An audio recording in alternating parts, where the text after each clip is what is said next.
Archibald Gardner was a man who believed with all his heart that the greatest of all the Savior's attributes was charity. He was generous to a fault. If you couldn't pay, you never heard any pressure from Archibald. We are honored to have his granddaughter, Yvonne Clark, here to honor him.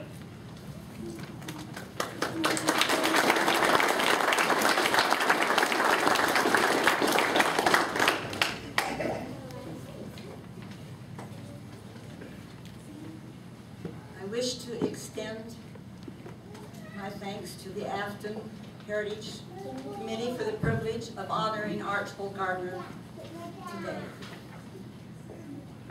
4 of Archibald's grandchildren are living. Don Widdison, Gloria Fenton, Ruth Dawson, and Yvonne Clark.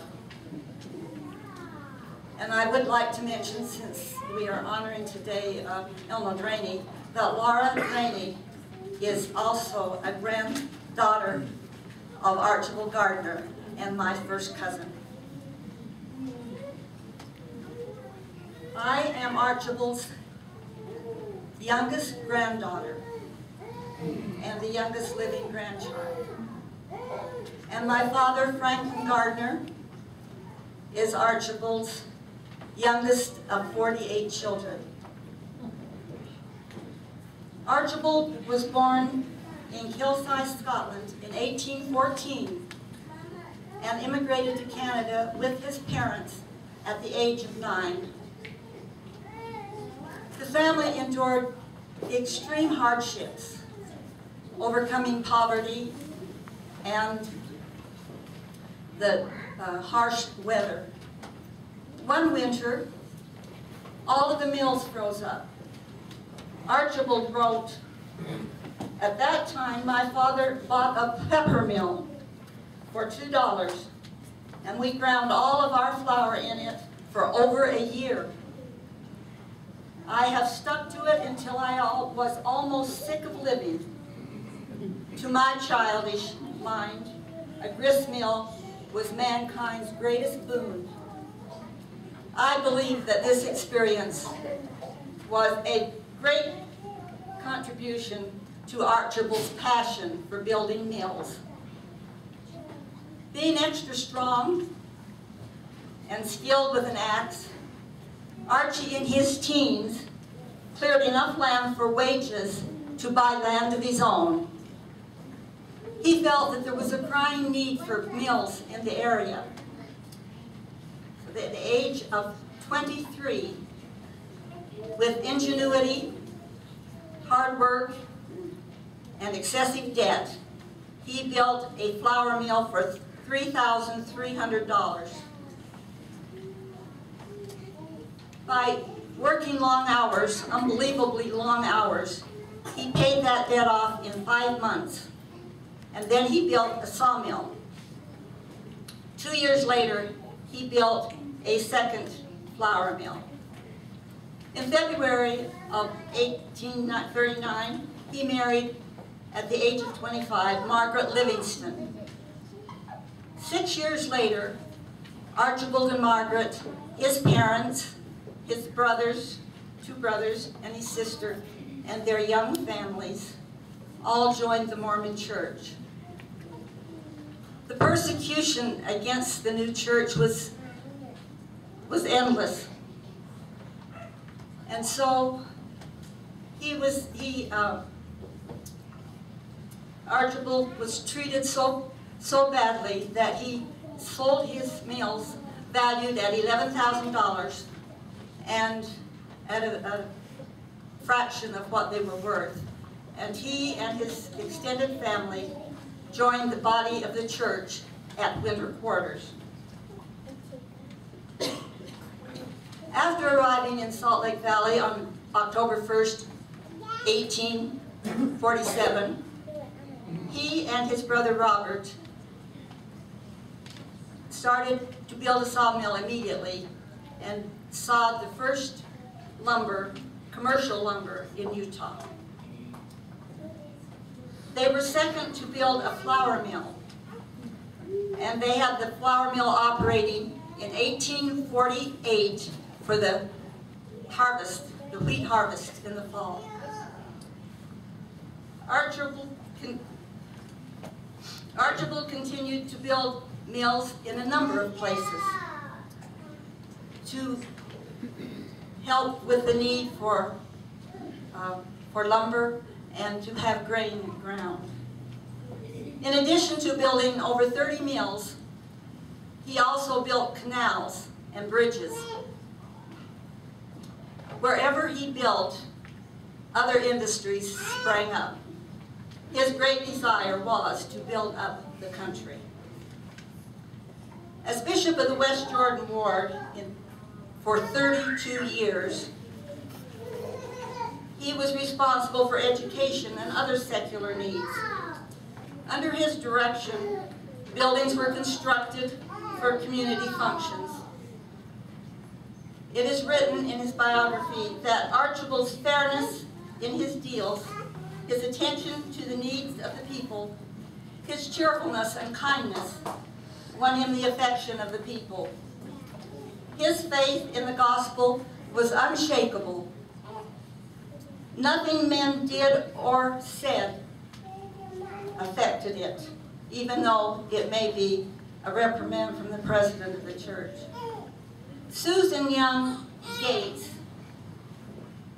in her biography of her father, Brigham Young, writes this, quote, Brigham on some provocation rebuked a bishop before a public gathering. That bishop was Archibald Gardner. After his scathing reproof, he said, now Bishop Gardner, I don't want you to go and apostatize because of what I have said.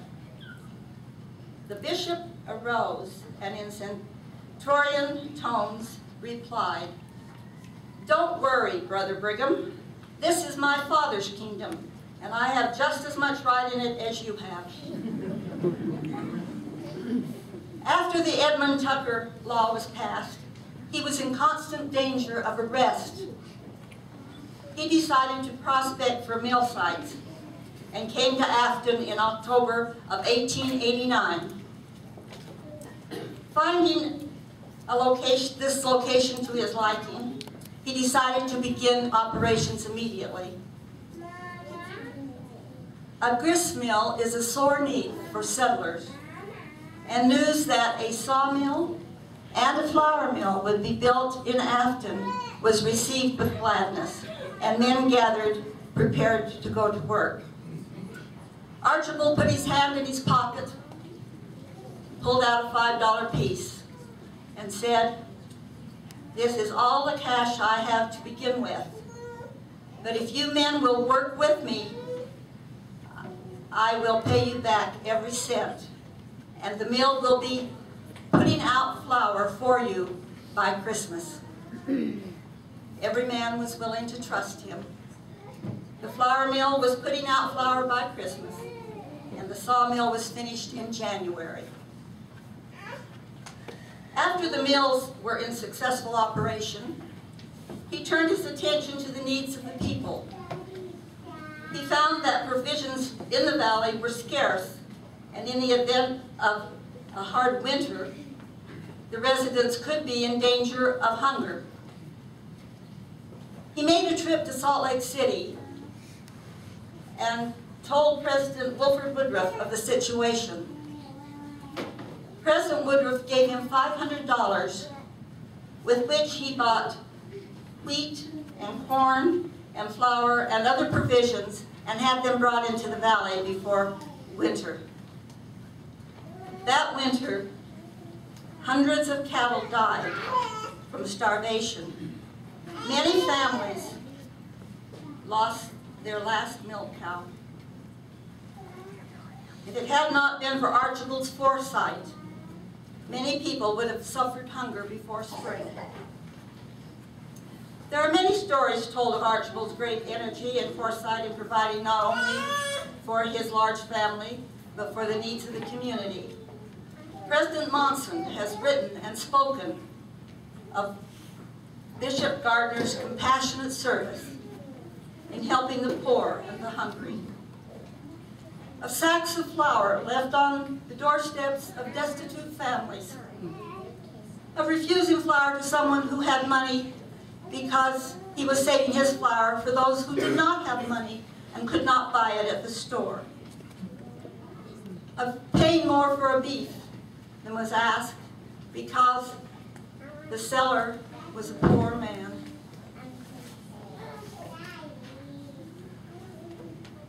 Failing in health, in the summer of 1900, he returned to West Jordan. He died in Salt Lake City Hospital, February 8, 1892, at the age of 88. State conference was in session when news of Archibald's death reached Afton. The Sunday afternoon session was held in his honor, and the entire time was given to those who praised and thanked him for his help in their time of need.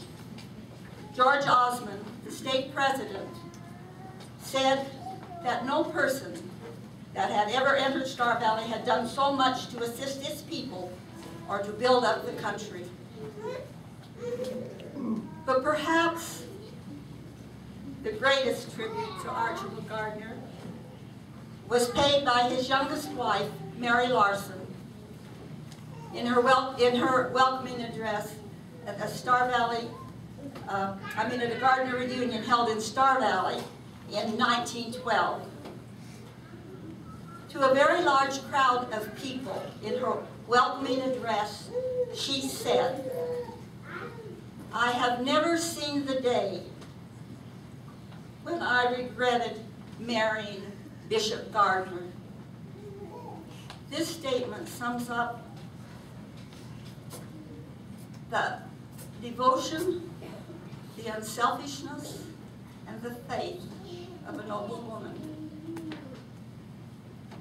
But it also says a great deal about a great man named Archie.